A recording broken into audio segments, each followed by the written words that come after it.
Indira Gandhi fue su mentora política en 1969. Pranab Kumar Mukherjee, de 77 años, es el presidente de India, la democracia más poblada del mundo. Aunque el papel que ejerce desde hace apenas un año es en gran parte honorífico, Mukherjee es un veterano en la política de su país y ha asumido la cartera de Hacienda en varias ocasiones. En el Palacio Presidencial de Nueva Delhi, Mukherjee recibe a Euronews justo antes de su viaje a Bruselas, donde acude a Europalia para promover en Europa la diversidad cultural de India.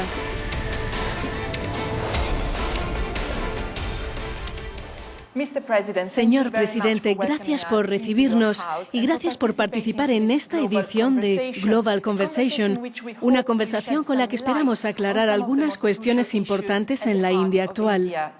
Usted va a viajar a Europa en un momento en que India y la Unión Europea afrontan dificultades económicas.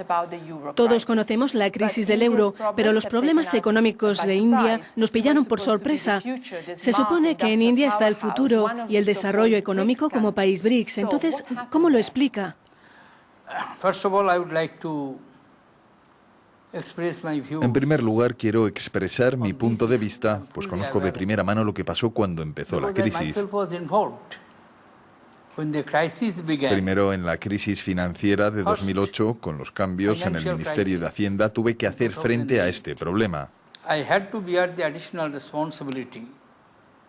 Of heading the finance ministry. Therefore, I had to face this problem. El Producto Interior Bruto de la India antes crecía a un ritmo del 9%, pero al tomar el cargo me di cuenta de que estaba disminuyendo. But when I took over, I found out that there was almost a fortnightly basis sliding down. Con el tiempo podemos decir que no entendimos lo grave que fue aquella crisis.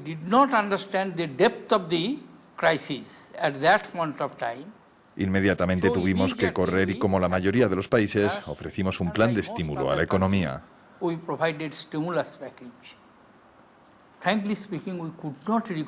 Pero si hablamos con franqueza, no conseguimos recuperarnos de aquello. Y no hablo solo de India, sino de todo el mundo, porque el problema está en la raíz.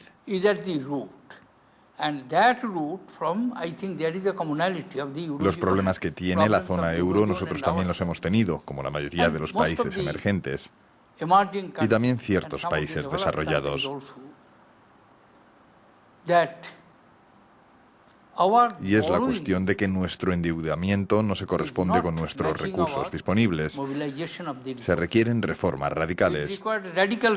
Muchos de los países europeos ya lo hicieron, incluso afrontando riesgos, así que les felicito. ¿Cree que India debería hacer lo mismo? India ya ha empezado a hacerlo. ¿Pero se necesitan más reformas? Como vamos a tratar ese punto, también hay que tomar en cuenta el tamaño de la población de India y el nivel de desarrollo desigual. En la mayoría de los países avanzados, el sector manufacturero está muy desarrollado. Pero en India no podemos darnos el lujo de tener ese modelo. Como tengo que alimentar a más de 1.200 millones de personas, tendré que poner énfasis en la agricultura y en el desarrollo de las zonas rurales.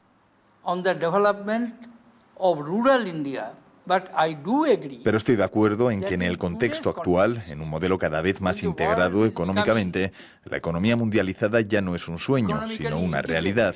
Tendremos que trabajar juntos, pero considerando las necesidades específicas de cada país.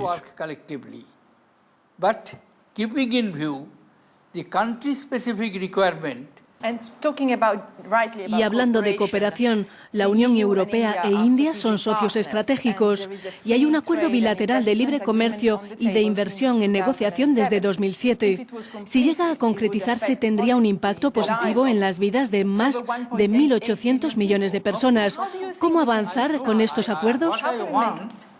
Por supuesto, ahora mismo no puedo responder o actuar directamente sobre esos acuerdos, pero lo que suelo decir a mis colegas del gobierno es que ya hemos logrado completar 15 rondas de negociaciones y que seguiré de cerca los acontecimientos. Cuando estaba en el Ministerio de Hacienda conseguimos entendernos en muchas áreas. Había muy pocos aspectos en los que teníamos puntos de vista diferentes, así que deberíamos superar esas diferencias. Entre los problemas que aún deben solucionar está, por ejemplo, la enorme burocracia que hay en India. Siento que aquí hay algunos temas en los que tenemos conceptos diferentes, pero yo no voy a entrar en pequeños detalles, sino que quiero hacer hincapié en que debemos trabajar para concluir este acuerdo cuanto antes mejor. Usted va a viajar a Europa para acudir a un acontecimiento cultural, Europalia. Este festival es un escaparate de las artes y la cultura de India. Por supuesto, la India es la civilización más antigua del mundo, aunque como Estado-nación nuestra experiencia es relativamente reciente, pero nuestra civilización es la más antigua. ¿Está pensando en la civilización Harappa? Sí, y el ingrediente esencial de la civilización india es su pluralidad. Por eso, en este festival en el que vamos a participar, nos gustaría transmitir la profundidad de nuestra cultura.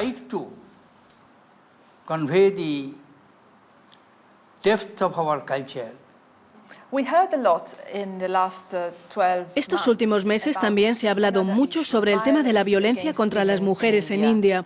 ¿Cree usted que la prensa refleja la realidad o es solo una parte de este problema? ¿Sabe? Hay algo que debe tenerse en cuenta. Algunos de estos casos son realmente inquietantes, como aquel incidente en diciembre pasado. Me he expresado en varias ocasiones para decir que fue algo que sacudió la conciencia nacional. Pero este tratamiento en los medios se debe de alguna manera al hecho de que las mujeres en India no se atreven a hablar, sobre todo en las zonas rurales. Y normalmente no se informaba sobre este tipo de agresiones. Pero hoy en día se están denunciando más casos y de alguna manera eso es algo bueno, aunque de momento proyecte una imagen distorsionada de India.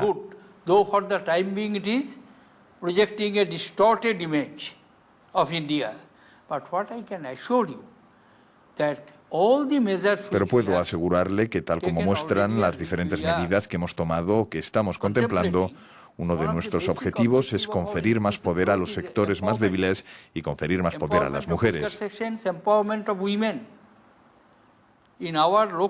A nivel local tenemos más de 3 millones de representantes locales que participan en la toma de decisiones. En este mismo momento, mientras estoy hablándole, más de 1.200.000 mujeres dirigen esas instancias y ejercen su autoridad a nivel local.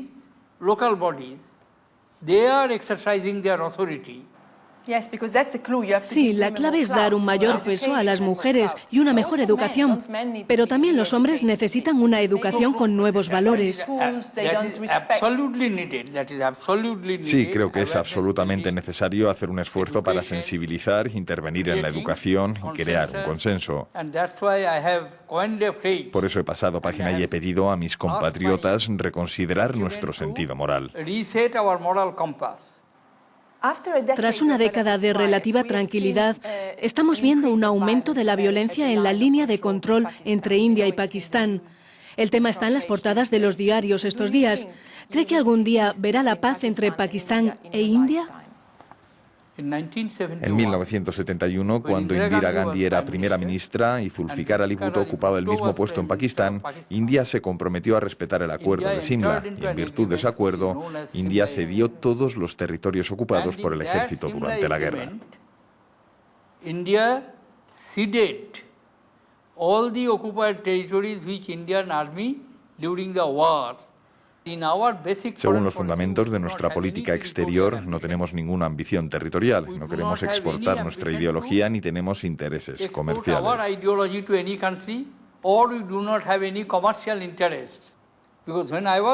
Cuando yo era ministro de Asuntos Exteriores, a menudo solía decir que si quiero, puedo cambiar de amigos, pero no puedo cambiar de vecinos cuando me apetezca. Tengo que aceptar a mis vecinos donde están, me gusten o no. Por lo tanto, tengo que decidir cómo voy a convivir con ellos y si quiero mantener la tensión o vivir en paz. Nosotros hemos optado por la paz. Pero hay algo que debe quedar claro. Ningún país puede poner en peligro su integridad territorial. Eso no es posible. Y la segunda cuestión es el terrorismo. Hay que acabar con las actividades terroristas y no aceptaremos nunca el terrorismo de Estado. India dice que esto es terrorismo de Estado y, por supuesto, Pakistán dice que no lo es. Ellos utilizan la expresión de actores no estatales, pero yo les respondo que esos actores no estatales no caen del cielo. Y lo cierto es que esa gente está llegando desde el territorio bajo su control. India votará en la primavera próxima en las elecciones generales. Ya sé que usted no puede hablar de la política de partidos en su posición actual, pero como representante político experimentado, quizá podría explicarnos cuáles son los temas determinantes en este escrutinio.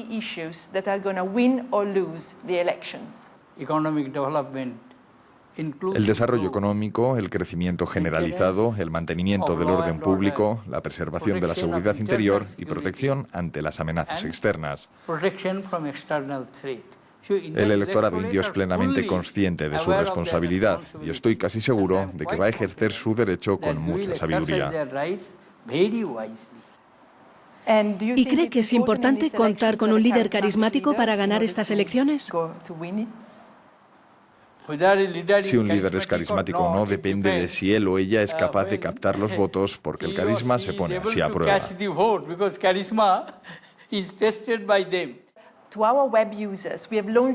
Hemos invitado a los internautas a comunicarnos las preguntas que quisieran hacerle. Voy a hacerle la pregunta de un joven de India que se llama Tanmay Kumar, que estudia economía en Nueva Delhi. Él quiere saber si a lo largo del tiempo se ha cambiado la manera de hacer política en India. Cada elección en India es una elección histórica en el sentido en que aparecen nuevos líderes que abordan nuevos problemas. Además, la economía crece y al crecer el país crecen los desafíos que afronta la sociedad.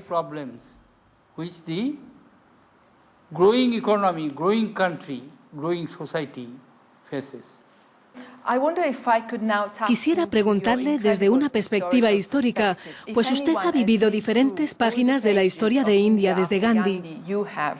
Aunque no tenemos tiempo para una clase de historia, dígame, si los padres fundadores, Gandhi, Nehru, levantaran la cabeza, ¿cree que estarían satisfechos con la India actual?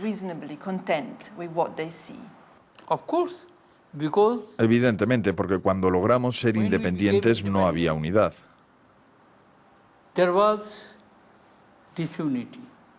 En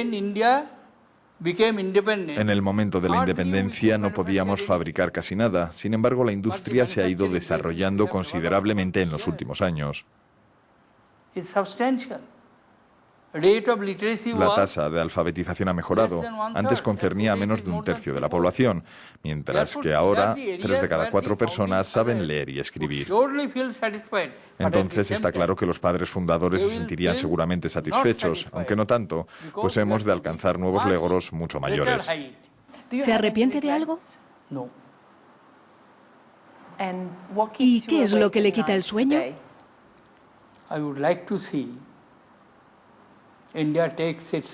Me gustaría que India ocupara un lugar legítimo dentro de la comunidad internacional, como uno de los países desarrollados y prósperos que se esfuerza en respetar los derechos humanos, lo que incluye el desarrollo de todos y cada uno.